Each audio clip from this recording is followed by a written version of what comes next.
Tekrar merhaba arkadaşlar. Ben Nazmiye Dikmen. Nazmi Şimdi Bekir adlı kanalıma hoş geldiniz. Aslan yapıyorduk biliyorsunuz. Aslancımızın 3. bölümündeyiz. Ve bu bölümümüzde kafamızı yapacağız. Bunun için size sayılarını vermiştim geçen 2. bölümde. Tekrar yapalım. Yine sihirli halkanın içine 6 tane sık iğne yapıyoruz. 2. sırada hepsine çift battık. 3. sırada bir ör, bir arttır. 6 tekrar yaptık. 4. sırada 2 ör, bir arttır. Bu şekilde 3, 4, 5, 6, 7, 8. Ben turuncuyla yaptım. Saç renginden. Yelesinin renginde yaptım. Orta kısmını. 8 tek, bir çift. Turuncuyla yaptım. Bundan sonra 2 sıra 9 ve 10'u sarıyla yaptım arkadaşlar. Yani toplam arttırma sayımız 10 tek, bir çift olacak. Ve bundan sonra size 12 sıra düz örün demiştim. Şimdi ben 2 sıra söktüm. Şu an 2, 4, 6, 8, 10. 10. sıradayım. Neden söktüm? Çünkü oraya gözümü takmaya uğraştım. Benim bu göz arkalarım bayağı kalın. Bu beyaz kilitli olanlar daha garantili, güvenli. Bunun da bu arkası bayağı bir dediğim gibi kalın. İlmeğimi içinden itemedim. Şurada hatta denemek istedim. Olmadı. O yüzden söktüm. Şimdi 2 sıra. Burada yerini bir zincirle yerini hazırlayacağım. Şimdi başlama yerimiz burasıydı. Şu şekil. Başlama ve bitiş noktamız. Buradan yine düz geliyoruz. Şu arttırma yerlerimizi takip ederek gözümüzün yerini ayarlayacağız. Şurada gördüğünüz gibi arttırma yerimiz. Bu hizayı takip ediyorum. Bakın elim hizasında gidiyor. Evet. Şimdi burası bizim gözümüz takacağımız yer. Şimdi buraya bir tane zincir çekeceğim. Ve aynı yere batacağım. Amacım sadece buraya düğmeyi gözümüzü takmak olacak. Devam ediyorum düz örmeye.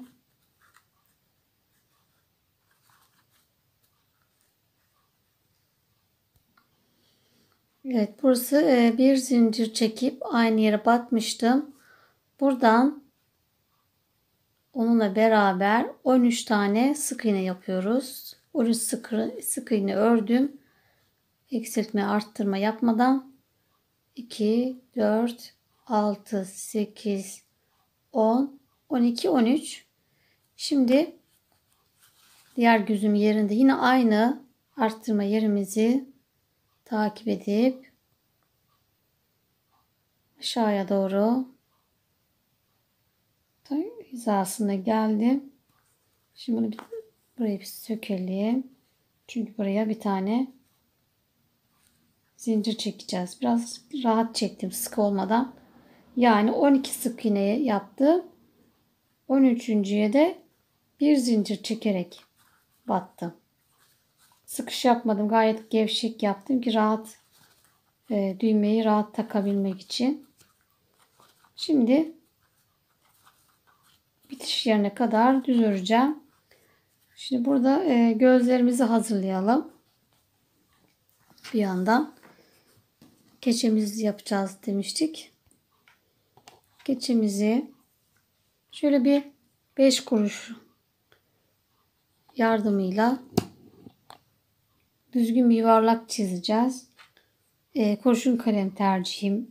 Size kurşun kalem yaparsanız daha iyi olur. Mürekkep batırabilir çünkü.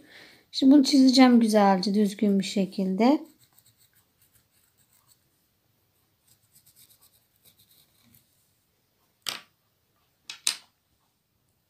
Ve e, makasımla keserken iç kısımdan keseceğim. Bu yani siyah çizdiğim yerin iç kısmından doğru makasımı alacağım. Kurşun kalem dışında kalacak. Şimdi bu şekilde buradan bir giriyorum.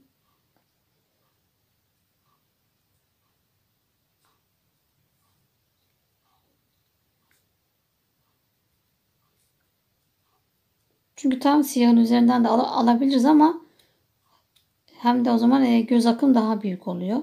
Denedim çünkü. Gözden fazla böyle dışarı patlak gibi görünüyor. O yüzden çok bir göz akımız çok olmayacak. Hafif az olması lazım.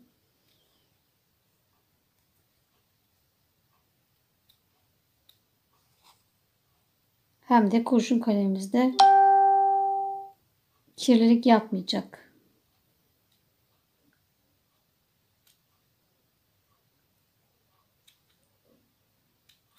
Evet. Bu şekil göz akımızı kestik. Şimdi bunun tam ortasını ikiye katlayalım. Affedersiniz. İkiye katladım. Şimdi bir daha ortadan katlıyorum. Evet, tam ortasını bulduk. Şöyle de belirlersek.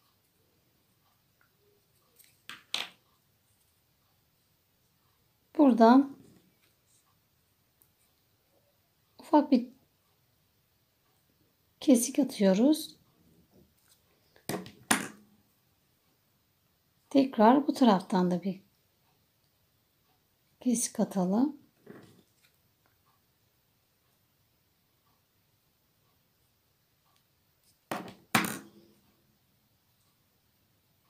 Makasım da kesmiyor.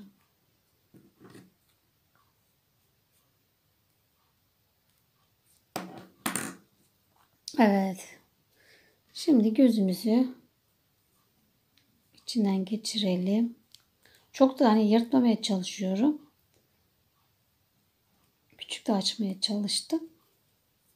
Evet, bu şekilde göz akımızı yaptık.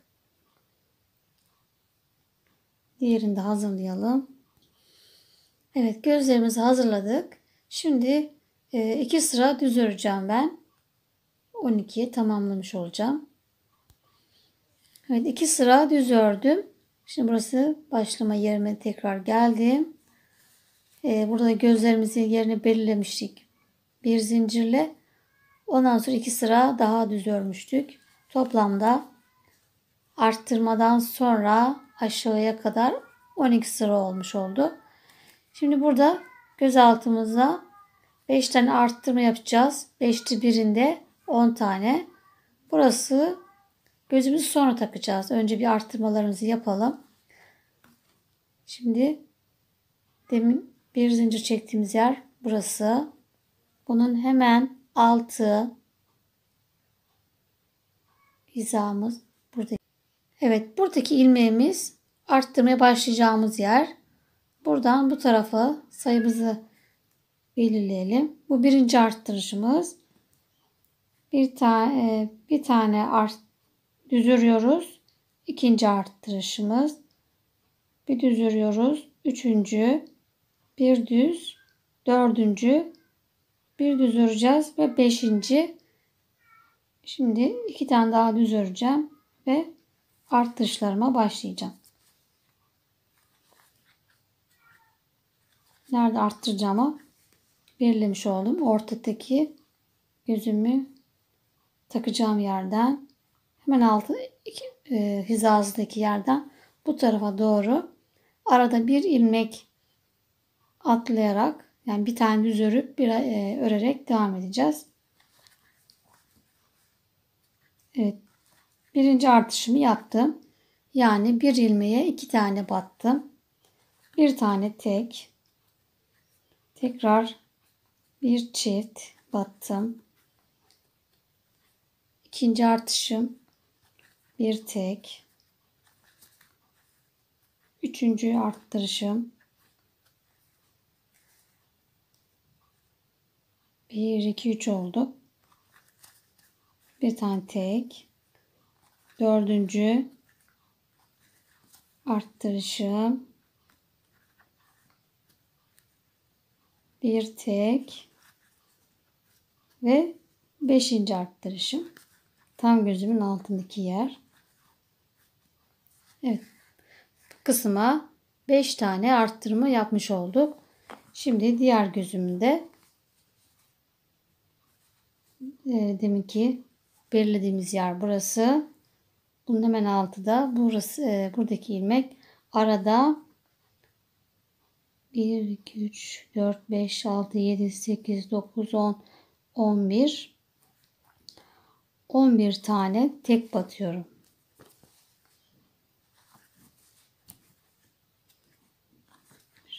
2, 3, 4, 5, 6, 7, 8, 9, 10, 11. 11 tane hepsine tek battım. Şimdi 12. gözümüzün altı oluyor. Buna da çift battık. Bu tarafın birinci arttırması. Bir tane tek, bir çift, bir tek, bir çift, üçüncü oldu. Bir tek, bir çift, dördüncü arttırma, bir tek ve bir çift. Toplam 5 oldu. 1, 2, 3, 4 ve 5. Burada 5, burada 5. Toplam 10 oldu arkadaşlar. Evet ve buradaki toplam ilmek sayımız 10 artışla 82 oldu. 72 idi. 10 tane artınca 82 oldu. Şimdi bundan sonra 10 sıra düz öreceğiz. Şimdi dahaki sırada gözümüzü takar. Bir iki sıra ördükten sonra gözlerimizi de takalım. Evet, 2 sıra ördükten sonra şimdi gözlerimi takacağım. Kolay olsun diye. Şimdi gözlerimin yerini yeniden şöyle bir açalım rahat olsun diye. Ve şöyle bir silikon, yumuşak silikonla da keçelerimin arkalarına yapıştıracağım. Kumaş yapıştırıcısı bu. Çıkmaya. Benimki devamlı kullanmadığım için artık kurumaya başlamış. Şöyle arkasına makasım ucuyla alacağım ben.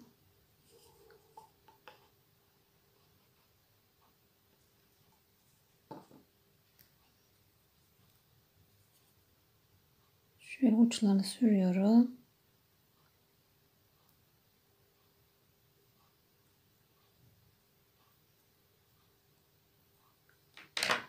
Eğer olmasa da olur.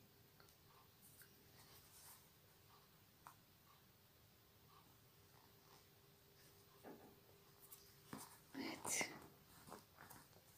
Bu şekilde gözümü yerleştirdim. Beyaz yerlerini de bastırıyorum. Yapıştırdığım yeri. Diğerini de aynı şekilde. Evde kedimiz var arkadaşlar.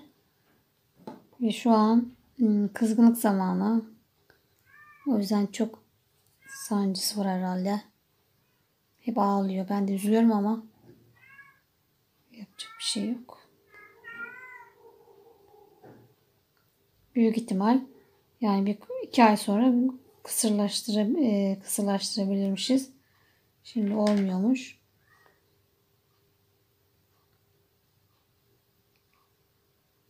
Evet.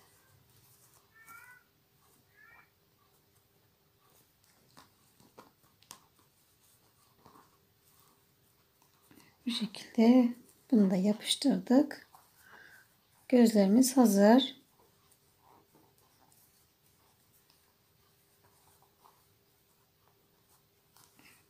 Daha da ince yapabilirdik. İsteyenler biraz daha ince yapabilir, kesebilir göz akını. Şimdi dediğim gibi arttırmadan sonra 10 sıra düz öreceğiz. Şimdi ben bir tane ördüm. Evet, arkası takmayı unutmuşum. Evet, güzelce yerleştirdim. Şimdi bu şekilde de sivri yukarı gelecek şekilde iyice bastırıyoruz. Evet, bu gözler daha güvenli çıkmıyor arkadaşlar. Evet, devam edelim. Evet, arttırma yerimizden sonra 10 sıra düz ördük arkadaşlar. Şöyle biraz daha sayın diye göstereyim. 2, 4, 6, 8, 10 sıra düz ördük. Şimdi uykucu ayda yaptığımız gibi bir kesip 6 öreceğiz. 19, 8 diye gitmeyeceğiz. 30 ilmek kalana kadar bir kez 6 ör yapacağız. Şimdi 6 tane ördüm. Öndeki katlardan birer tane alıyorum. Kesme yapmış oldum. Eksilttim yani. Bir tane kestim. Tekrar 6 tane tek batıyorum. 2, 3, 4, 5, 6. Tekrar bir tane kesiyorum.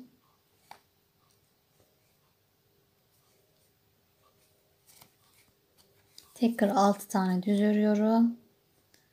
Bu şekilde dediğim gibi 30 ilmek kalana kadar sürekli bir kez 6 ör. Bir kez 6 ör yapıyoruz. Bir sıra değil yani. Bitene kadar. 5, 6. Tekrar kesiyorum. Evet, bu şekilde devam edelim. Evet, kafamda 30 ilmek kaldı arkadaşlar. Bir kez 6 ör, bir kez 6 ör yapa yapa döne döne döne 30 ilmeğim kalana kadar kestim. Şimdi bir zincir çekip ipimi kesiyorum. Boynumda uzun bırakmıştım. Bunu kısa keseceğim. Evet, kafamızı yapmış olduk. Bu şekilde. Şimdi burnumuzu örelim. Burnumuz için beyaz ipimiz lazım.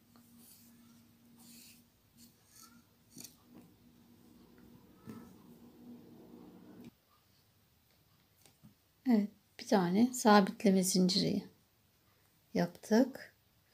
Bundan sonra 10 tane zincir çekeceğiz. 2, 3, 4, 5, 6, 7, 8, 9. Evet, 10 zincir çektim.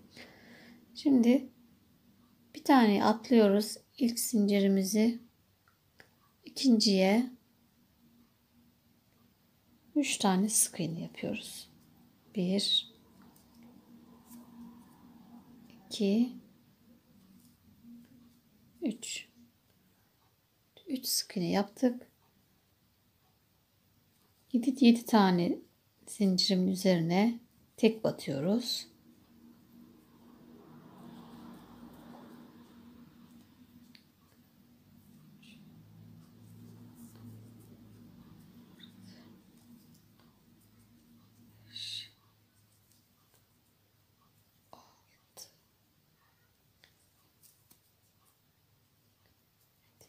Yedi tane zincirime tek battım ve son kalan zincirime yine 3 tane sık iğne yapıyorum.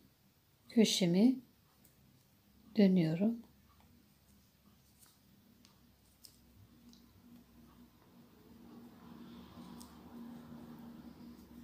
Şimdi döndü. Buradaki tekrar 7 tane zincirime hepsine tek batıyoruz.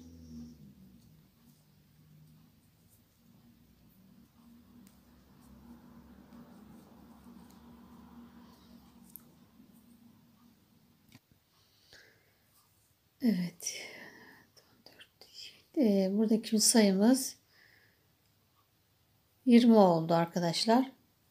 Şimdi buraya bak, farklı renkli ayrıcımızı koyalım. Sıramızı belirleyelim. Birinci sıramızı yaptık. İkinci sıramızda yine demek ki bu bir zincire 3 tane batmıştık. Bunun hepsine çift batıyoruz. Bu 3 ilmeğe her birine 2 tane batıyoruz.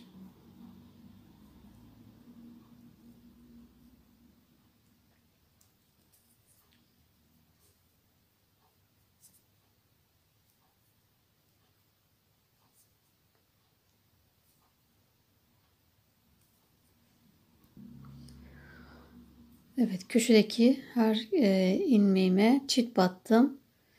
7 tane tekrar tek battım. Yine bu taraftaki köşelerime de hepsine çift batıyoruz.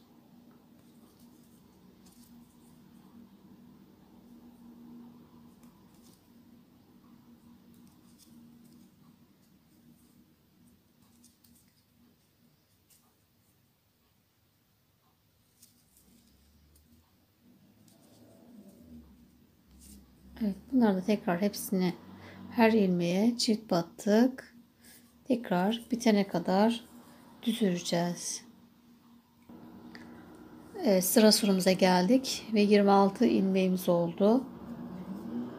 Tekrar yukarıya üçüncü sıramıza geldik. Bir tane tek battım. İkinciye çift batıyorum.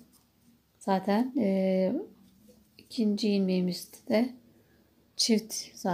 çiftin üzerine tekrar çift yaptık. Bir tek, bir çift, yine çiftin üzerine geldi gördüğünüz gibi. Bir tek, bir çift. Köşelerde hep 3 tane arttırışımız var.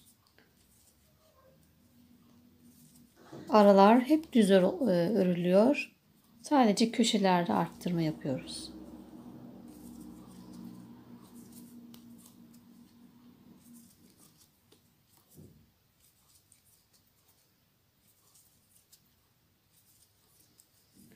Evet, tekrar çiftimize geldik. Çiftin üzerine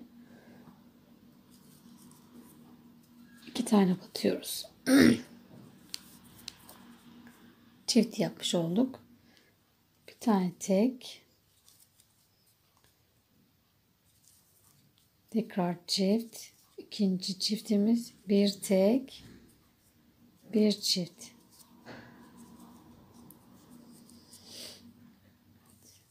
Bu şekilde tekrar düz örüyoruz. Evet, dördüncü sıramızda tekrar arkadaşlar bu sefer 2 tek, bir çift, 2 tek, bir çift, 2 tek, bir çift yapıyoruz. Beşinci sıramızda da 3 tek, bir çift, 3 tek, bir çift, 3 tek, bir çiftle köşelerimizde yine 3 tane artırma yapıyoruz. 3 buradan, 3 buradan. Her sırada 6 tane artırmış oluyor. Ve 44 ilmeğimiz oldu. Ondan sonra 6 sıra düz öreceğiz. Şurası ışık çok parlıyor bir türlü. Evet. Bundan sonra 2, 4, 6 sıra düz ördüm. 7. sıramda da 4 tane artma yaptım. Hep böyle 1, 2, 3, 4 şeklinde. Şu yuvaya burnumuzun dönen köşelerinde hizalarında yaptım. Biri burada, biri burada, biri burada, biri de yine burada olmak üzere 4 artışla 48 ilmeğimiz oldu. Burnumuzu bitirmiş olduk. Şimdi burnumuzun üstündeki detayları yapalım. Kahverengi ipimizle sihirli halka yapacağız.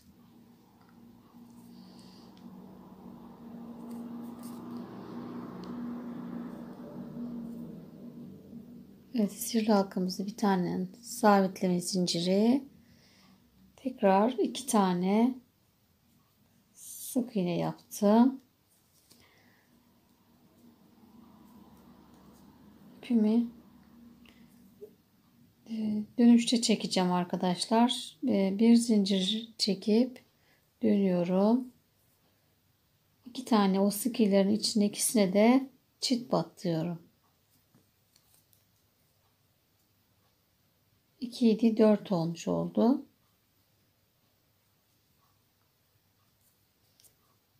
Şimdi ipimi çekiyorum.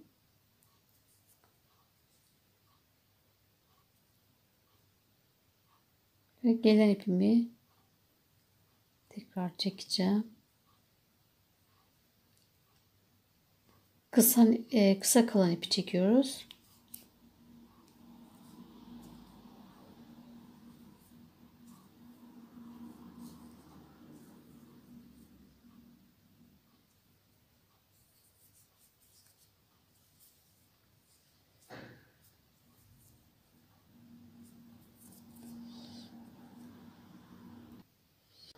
Evet, şimdi bir zincir çektik. Dönüyoruz ve ilk ilmeğimizin içine çift batıyoruz. Bir, iki tane tek battık. Son ilmeğimize yine çift batıyoruz.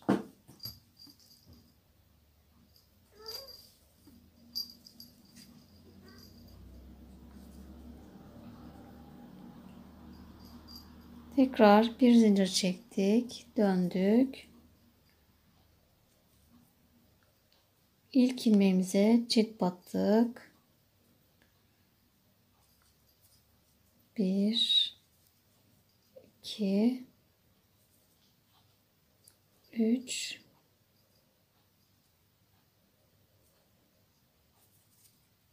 dört ilmeğimize tek battık. Son ilmeğimize yine çift batıyoruz.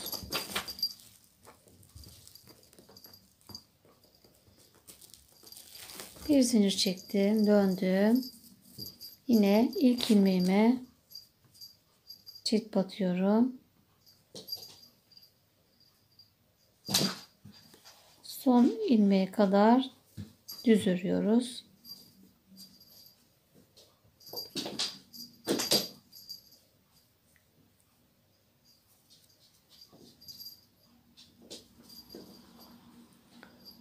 Son ilmeğe geldim. Yine oraya çift batıyorum. Her sırada 2 tane artmış oluyor. Bir zincir çektim, döndüm. Bu artık sonuncu. 1 2 3 4 5 6 7 8 tane tek battım. Sonuncu ilmeğimize çift batıyoruz.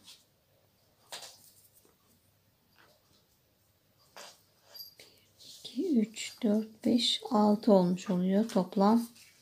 6 sıra örmüş oldum.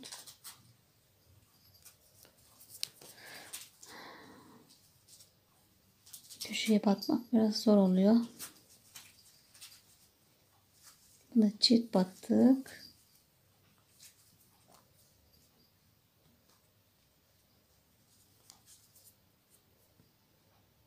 İki, dört, altı, 2, 4, 6, 8, 10, 11. Evet, burnumuzun kahve yerini bitirdik. 6 sıra toplamda ördük. Son şimdi sarı ipe geçeceğim. Söküyorum demin son aldığım ipi ve sarı iple geçiş yapacağız.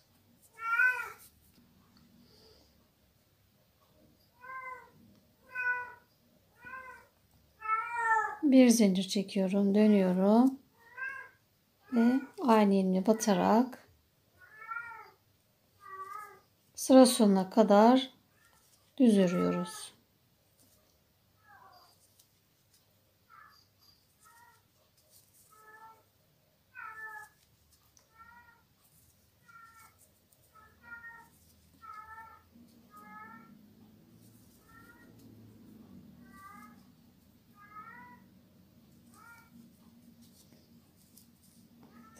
İki, 4, 6, 8, 10, 11 olmuş oldu. Tekrar şöyle bir sıkılayalım iplerimizi.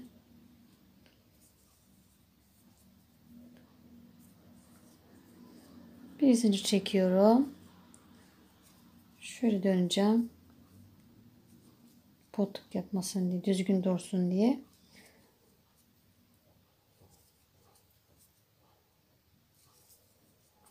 Şu ipimi de şu arada yürüteceğim arkadaşlar. Şunu bu şekil çevirip içinde örün kaybolsun. İçinde kalsın.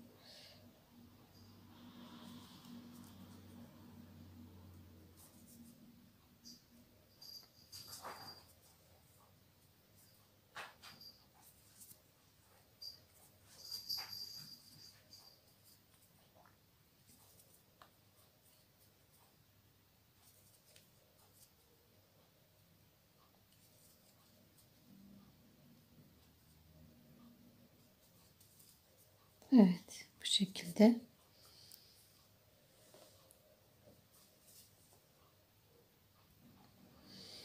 Evet, buradaki ilmek sayım 12 olması gerekiyordu.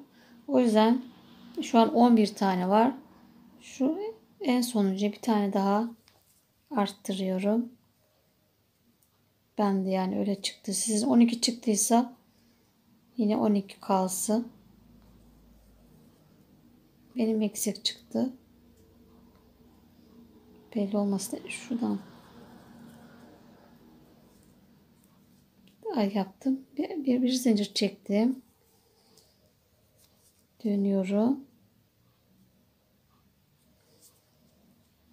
Ve 6 sıra düz öreceğim.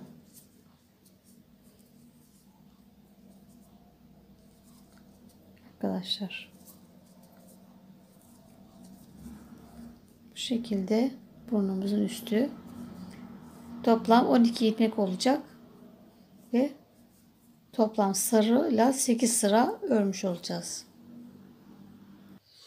Evet, şimdi burnumuzu beyaz ve sarı kısmını ekleyeceğiz. Bunun için burnumuzun tam orta kısmını bulacağız. Ortada 7 zincir vardı ve tam ortası işte 3 bu taraf ortada tek kalıyor zaten. Buradan kahverengi ipimi çekeceğim. Bana yardımcı olsun diye tam ortayı bulması için. Bunu buraya sonra düğüm atacağım.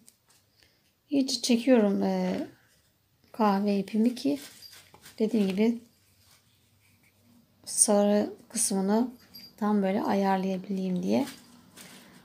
Evet. Bu şekil yerine oturttum. Evet, yerimizi belirledik. Bu arada bu kahverengi ipimi biraz uzun kesmiştim. Çünkü bununla bu kısmı dikeceğiz. Sarıyla sarı kısmı dikeceğiz. Hepsi kendi rengiyle. Şimdi bu şekilde ipimi tutuyorum. Parmağımı dolayalım.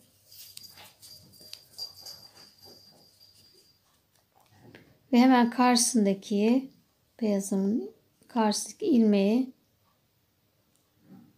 ilmekten böyle ilmek kaydırıyorum.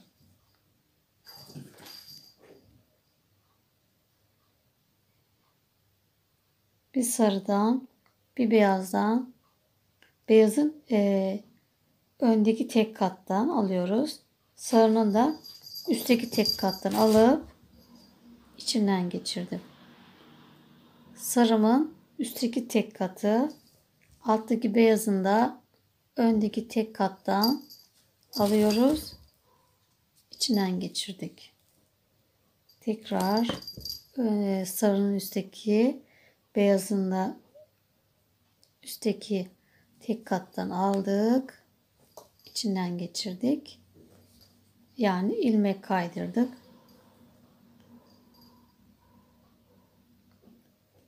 Sıra sonuna kadar bu şekil beraber eklemiş oluyoruz arkadaşlar.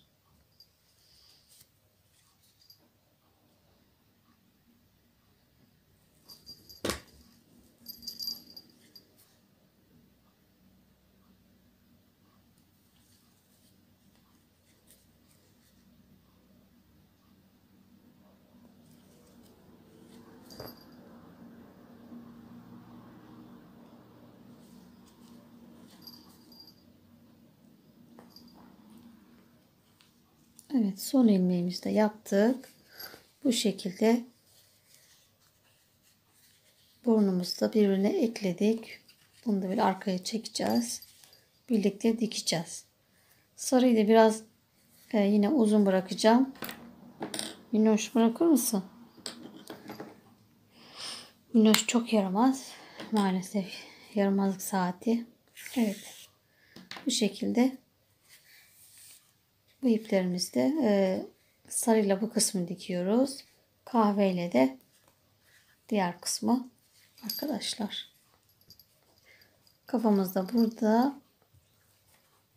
Aslanımız da gördüğünüz gibi şekillenmeye başladı. Evet. Bugünkü videomuz da bu kadar arkadaşlar. Bir dahaki videomuzda parçalarımızı yüzümüzü şekillendireceğiz. Yelemiz kaldı, saçlarımız. Bir şey kalmadı. Yani son dikimler kaldı. Bir dahaki videoya kadar görüşmek üzere. Hoşça kalın. Tekrar merhaba arkadaşlar. Sevimli Aslancığımızın 4. bölümündeyiz ve hemen burnumuzu dikmekle başlayalım. Dün söylediğim gibi tam ortaya burnumu işaretledim top iğneyle. Arkadan da tutturmuştum. Yine de tam 2 olduğu için, 2 ile başladığı için 2'yi de kaydırdım bu tarafa, tam ortaya. Şimdi hemen dikelim. Şuradaki görüntüyü de gitsin diye önce onu bir kapatalım.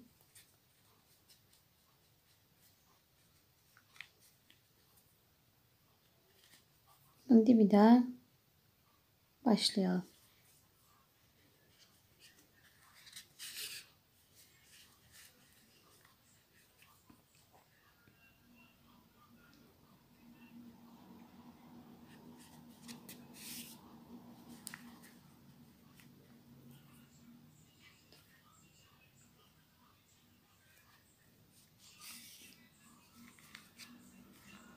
Daha önce yaptığımız gibi bir burundan, bir alttan, bir yukarıdan dikeceğiz.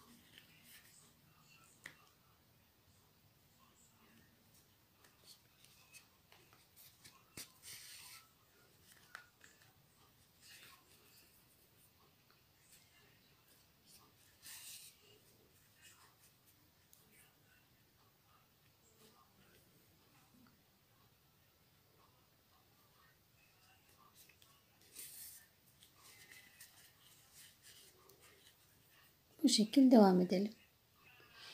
Evet, kahve kısmını bitirdim arkadaşlar. Şimdi sarı ipimi daha önce uzun bırakmıştık. Şimdi onu taktım ve Aynı şekilde devam ediyoruz.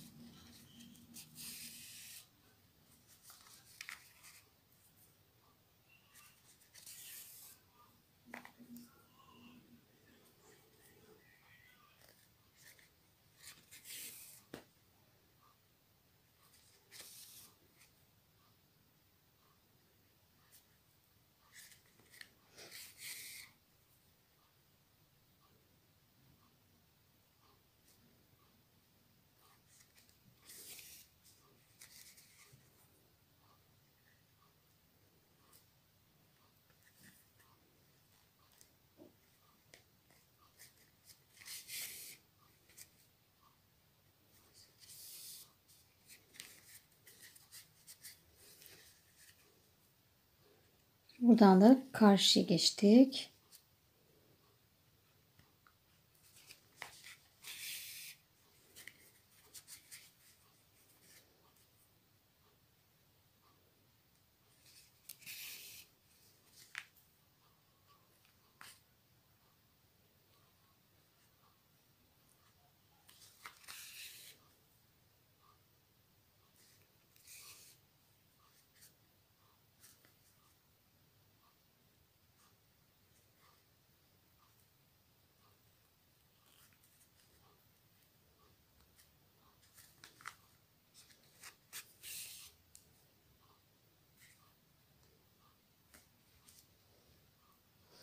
Evet, buraya kadar diktim. Şimdi ipimi burada bıraktım arkadaşlar. Biraz sonra burnumuzu dikerken tekrar devam edeceğiz. Şimdi yüzümüzü, gözlerimizi çekelim. Bunun için böyle uzun iğnem var. Ben pazardan almıştım. Şu çuvaldız denen iğnelerden, gayet sağlam. Tuhafiyelerde de var. Oradan da temin edebilirsiniz. Evet, ipimi tüyümü attım. Ve boyundan giriyorum. Ve gözümün tam orta kısmından çıktım.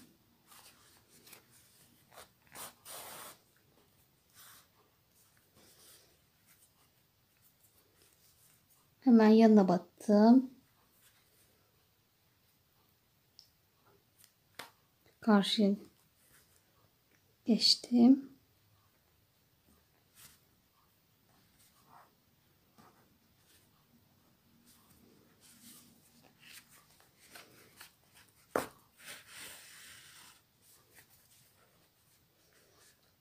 Bir altı indim. Tekrar boyundan çıkıyorum. Şimdi iyice çekeceğim. Bu şekil. İyice çekelim. Şimdi diğer gözüme tam orta kısmından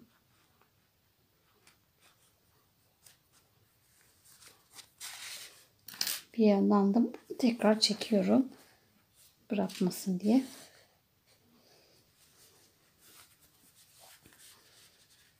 Hemen bir üstten karşıya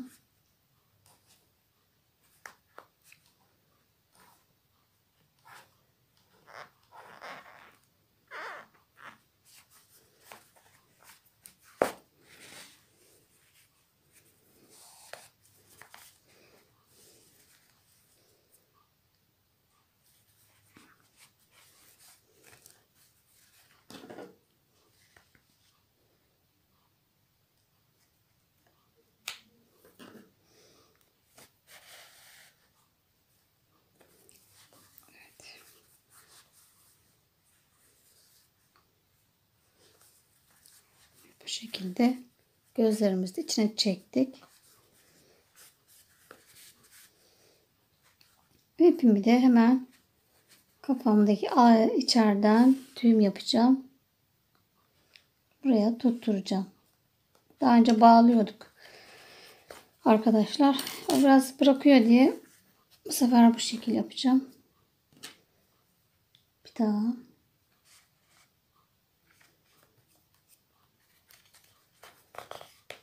Ve düğüm atıyorum.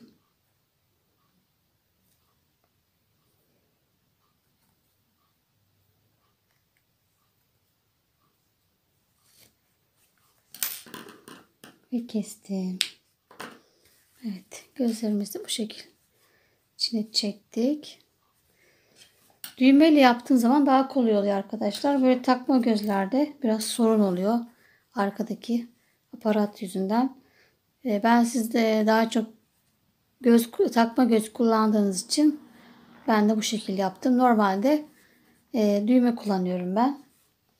Şimdi ağzımızı dikeceğiz.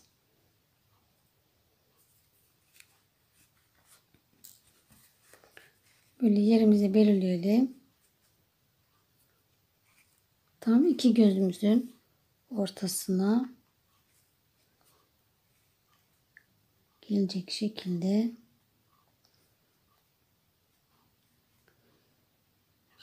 uzun iğnemi de tutturacağım.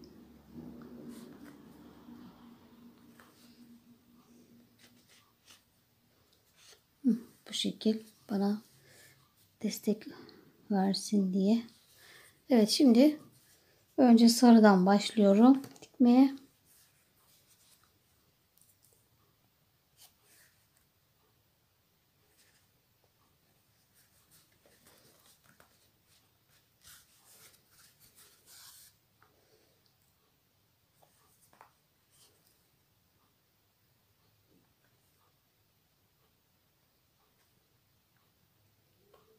Bir sarıdan, bir kafadan ilmeklerimizi alacağız.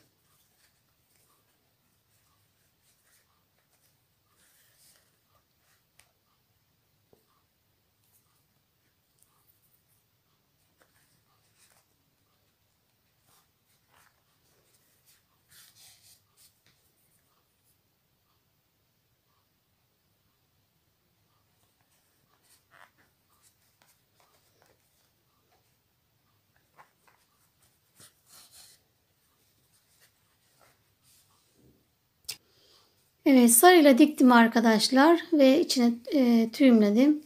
Şimdi içimizi elyafla dolduralım. Daha rahat dikmek için.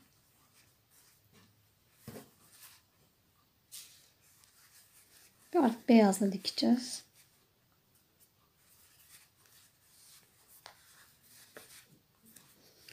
Biraz dolduracağız. Daha sonra tekrar bitime yakın bir daha. Şimdi şu an tam sıkılaşmadığı için biraz dolduracağız arkadaşlar.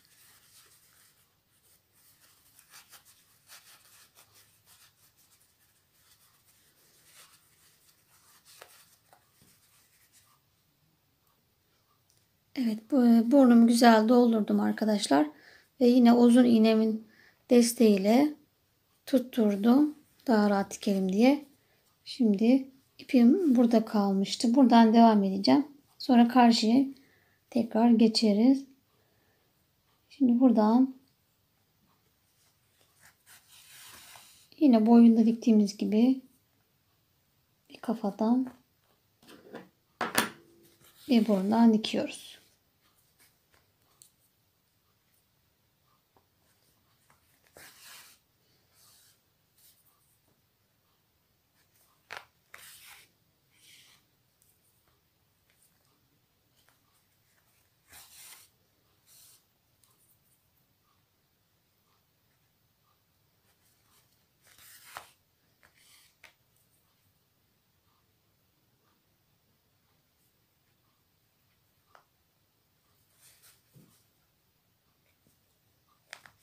Bu şekilde. Evet, beyaz kısmımıza güzelce diktik. Arkadaşlar şimdi ağzımızı yapalım. Şu kafadan gireceğim gene. Şu tam kahverengimin bittiği kısımdan.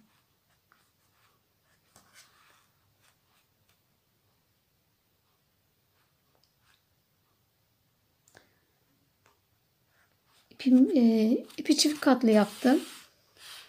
Bir daha uğraşmayayım diye tek seferde belli olsun.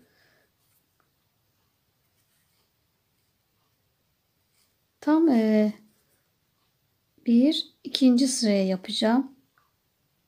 Ağzımı 1 2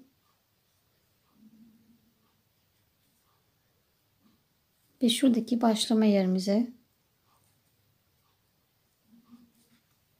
bakın buradan girdim. Ağzımı biraz yukarıdan yaparsam daha mı iyi olur? Bu olmuyor şimdi. Neyse böyle yapalım. Evet, bu şekil. Böyle yaparsak bunu böyle. Yine aynı hizada 1 2 3 1 2 3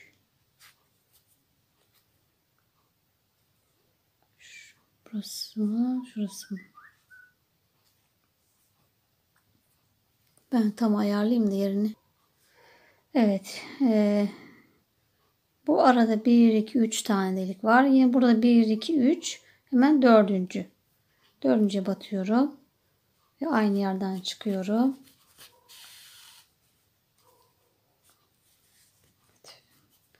Ağzımızda bu şekil yapmış olduk. Ve aynı yere batıp boyundan çıkıyorum.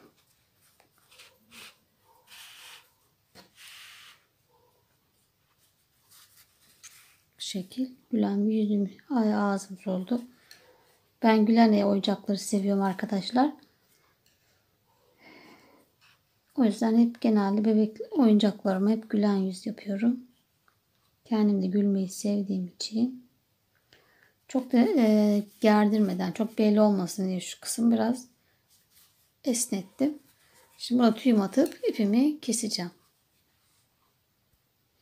Evet, kaşımızı yapalım. Hemen gözümüzün buradaki hizamızı takip edeceğiz. 1, 2, 3. 1, 2, 3. sıramıza şu kısım. Şu yandan giriyorum.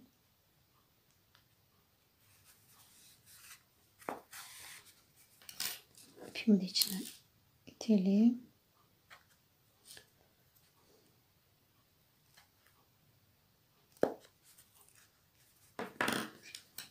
Hemen bir ikinci sıra buradaki gözümüzün bu kısmını takip ediyoruz. 1 2 2 şurası oldu. Şu şekil gelecek. Ve hemen aynı şekilde karşıya gidiyoruz.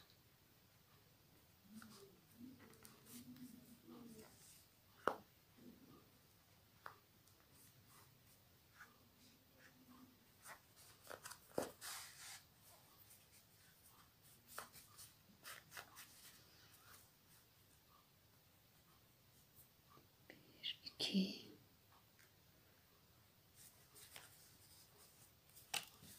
Burası da bu şekil. Yine yandan çıkıyorum. Bu şekilde kaşımızı da yaptık.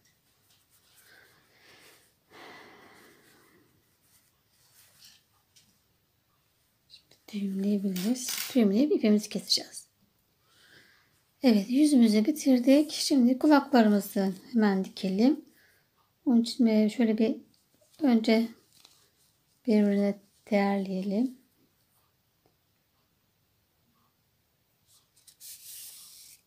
Şöyle seyrek seyrek değerliyorum. Daha rahat dikmek için.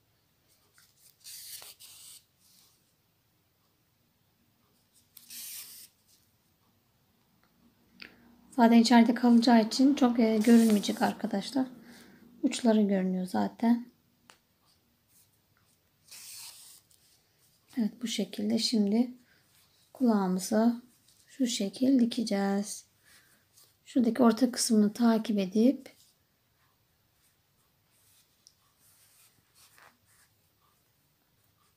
toplu iğnelerle tutturup ben yine büyük iğnemi kullanacağım.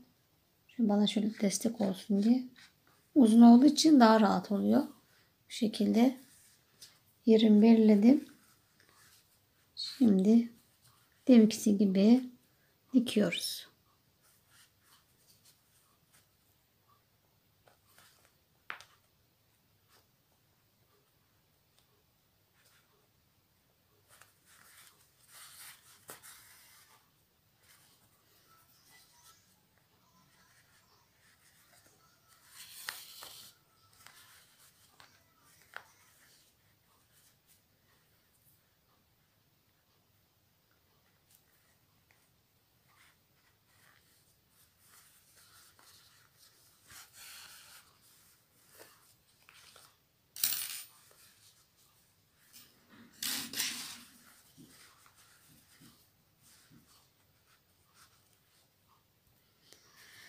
Evet, diğer kulağımı da aynı hizada sayarak diktim arkadaşlar.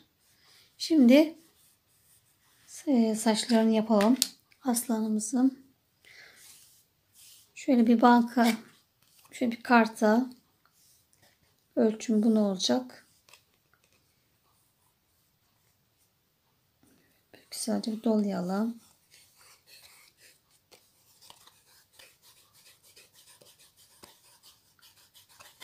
Evet, bayağı bir zaman alacak saçlarını yapmak, yelelerini.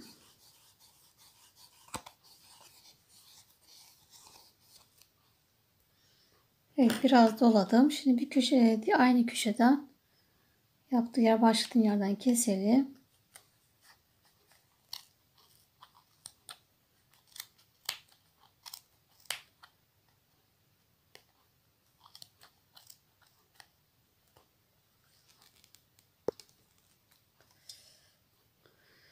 Evet, saçlarımızı takacağımız yerimizi de belirleyelim. Gözden bu tarafa 2, 4, 6, 8, 9 olsa şöyle olur. 8. sıraya bu takacağız arkadaşlar. Ve buradan turuncudan başlıyoruz.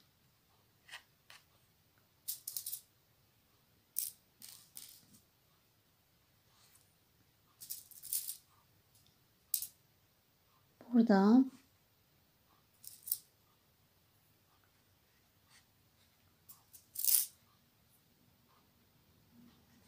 yuvarlatarak bu şekil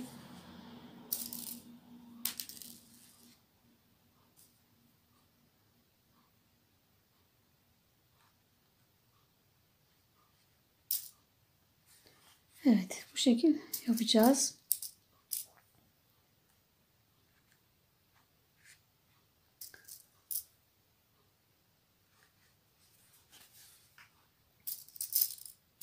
Yine buralarda da var biliyorsunuz. Buradan da bu şekilde devam edecek.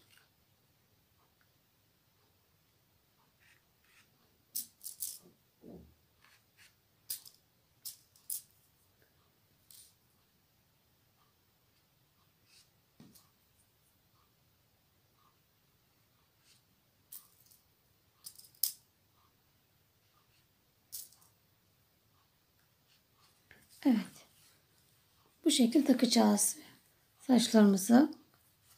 Bir yarısını yapmış oldum. Yarısı da diğer şekilde. Şimdi şuradan hemen bir önden biraz yapalım. Evet, lif ipiyle yaptığım için ben çift katlı yapacağım arkadaşlar. Yani 4 kat oluyor. Ortasını bulup hemen turuncuyla sarının ortasına iplerimi takıyorum. İşte böyle kucağımda olmadığı için daha zor oluyor. Daha sonra tekrar saçlarımızı keseceğiz aynı boyda olsun diye. Şimdi bu şekilde takalım. Biraz da dediğim gibi zahmetli olacak ama sonuç güzel olacak. Şimdi sadece ön kıslarımızı hiç atlamadan yapıyoruz. Düzgün görünmesi için. Daha sonrakileri daha böyle seyrek yapacağız. Şimdi bu şekil yapalım.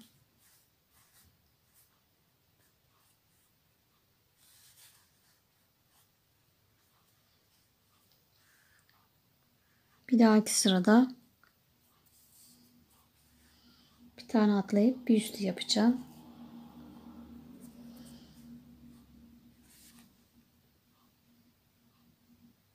Buradaki sıraya atlayacağım arkadaşlar. Bir üstte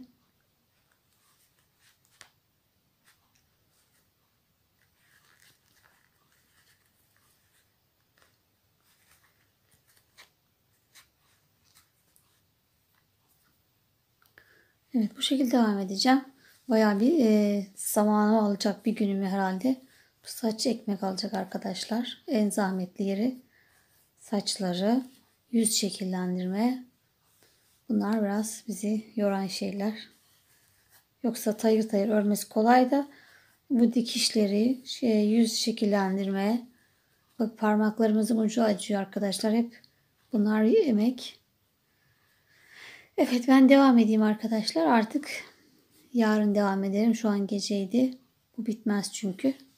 Görüşmek üzere. Evet arkadaşlar.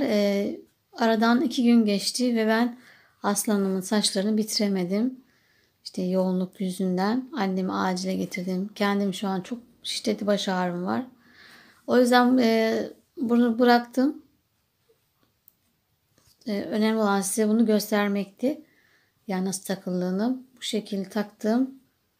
Kafamdan sonra 3 sıra sonra da alttaki saçlarımı taktım. Birleştirdim. Bu şekil.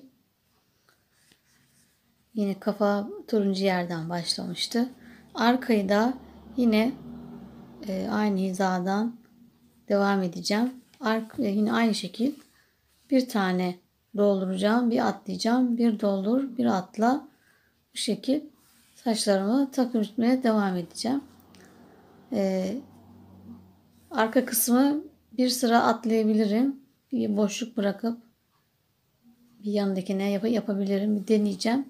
Kötü durursa hepsini sık ekleyeceğim saçlarıma. Evet, kafamız böyle. Bitti kafamız. Yani bitmiş olduğunu hayal edin saçların. Şimdi gövdemizi yapalım. Ve artık aslanımızı bitirelim. Yeni bir videoda çekmeyelim arkadaşlar.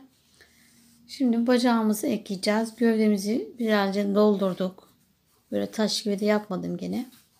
Güzel doldurdum. Özellikle bacaklarını sıkılaştırdım. Bükülme olmasın diye.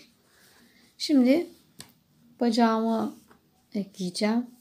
Şu şekil aslanımı koyuyorum yere. Bacakları yere değiyor. Ve arka patimi ayarlayacağım. Şöyle uzun bir iğneme yardımıyla sabitleyeceğim yine.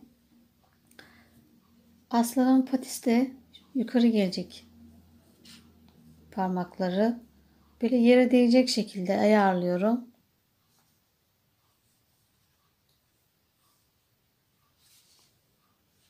Biraz ortaladım. Buradan şimdi iğne yardımıyla dikmemi kolaylaştıracak. Bu şekilde patim yere koyduğumda yere değiyor arkadaşlar. Şimdi bu iğne beni dikmemi sağlayacak. İğnemle takmıştım. Buradan şimdi aynı şekilde devam ediyorum. Bir gövde, bir bacak şeklinde dikiyoruz.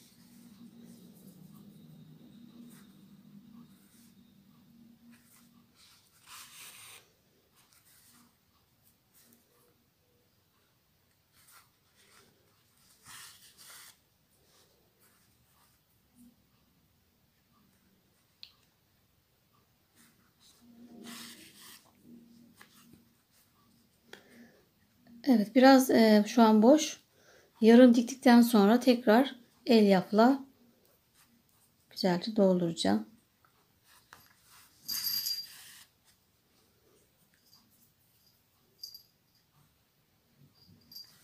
Böyle devam edelim.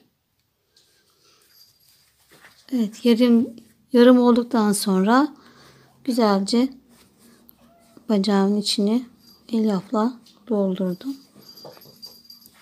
Makasımın ucuyla sıkılaştırıyorum.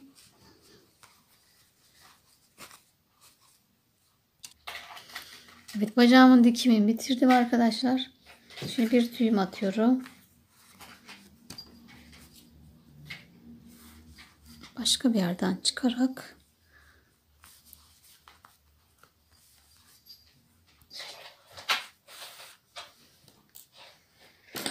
evet, ipimizi kesiyoruz. Şimdi birinci bacağımızı yaptık.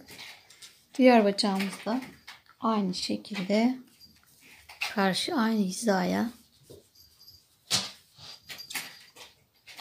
sabitleyeceğiz.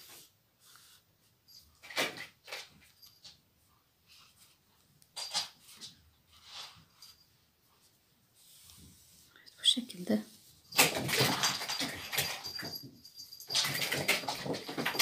Şimdi bunu dikelim.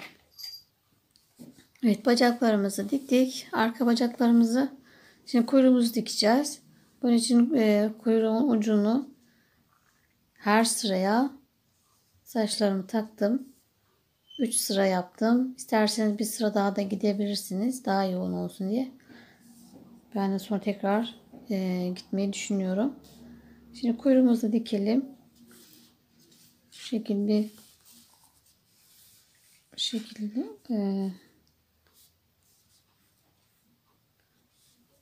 burası şöyle iyi gibi tekrar ortaladım.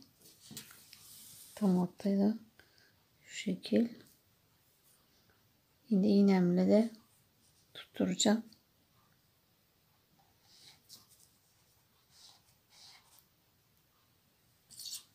Evet, şimdi bu şekilde dikeceğiz. Tekrar aynı şekilde. Evet, kuyruğumu yarıya kadar diktim. Şimdi son kalan boşluğa da elyaflarını sıkıştırıyorum.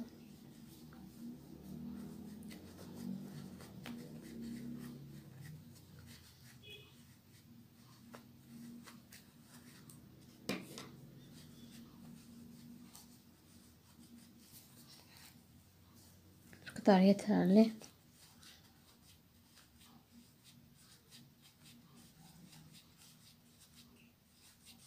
Evet, buradan tekrar devam ediyorum. Evet, gövdemizi oluşturduk arkadaşlar. Birleştirdik bütün parçalarımızı ve en son kafamız kaldı. Şimdi kafamızı da dikelim ve videomuzun sonuna gelelim. Evet, şimdi gövde ve kafa arasına yine böyle kalın elektrik teli kullanacağım. Antikron 2,5'luk elektriklerde bulabilirsiniz. İki karış boyunda ortadan kıvırdım. Uçlarını da şimdi bir penseyle yeniden kıvıracağım.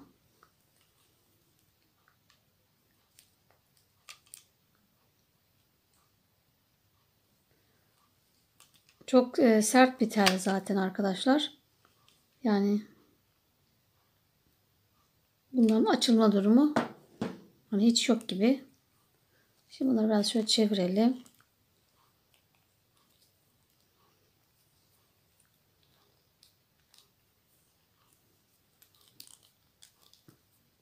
Aşağısı gövdeye gelecek. Bunları da bu kafa kısmında bu tarafa.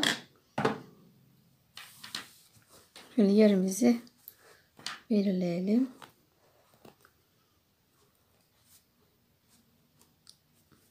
Evet, şimdi bu kafamızda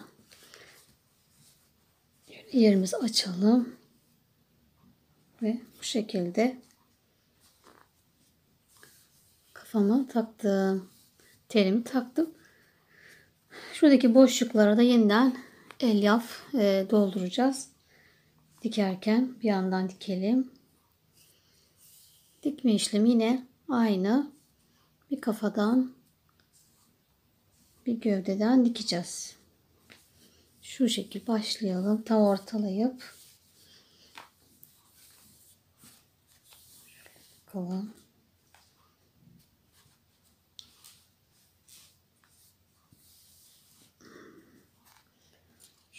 Uzun iğnemle yine şöyle bir tutturayım. Evet. İşte buradan devam edeceğim. Masada dikmesi zor oluyor arkadaşlar. Yine size açık göstereyim. Ondan sonra ben yine elimde dikeyim. Kucağıma alıp.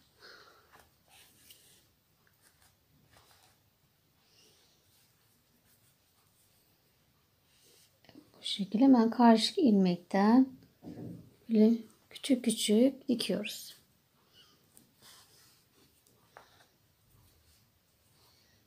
Hemen karşıdan. Hiç ilmek atlamayacağız.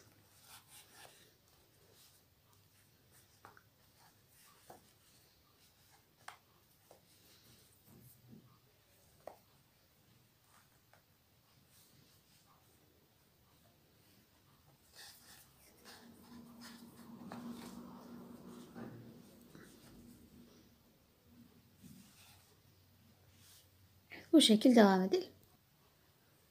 Evet arkadaşlar, aslanımızın kafasını diktik ve artık sevimli aslancımızı bitirmiş olduk. Bayağı boylu bir aslan oldu. Şurada meziran vardı ama ölçebilecek miyim bakalım boyumuzu.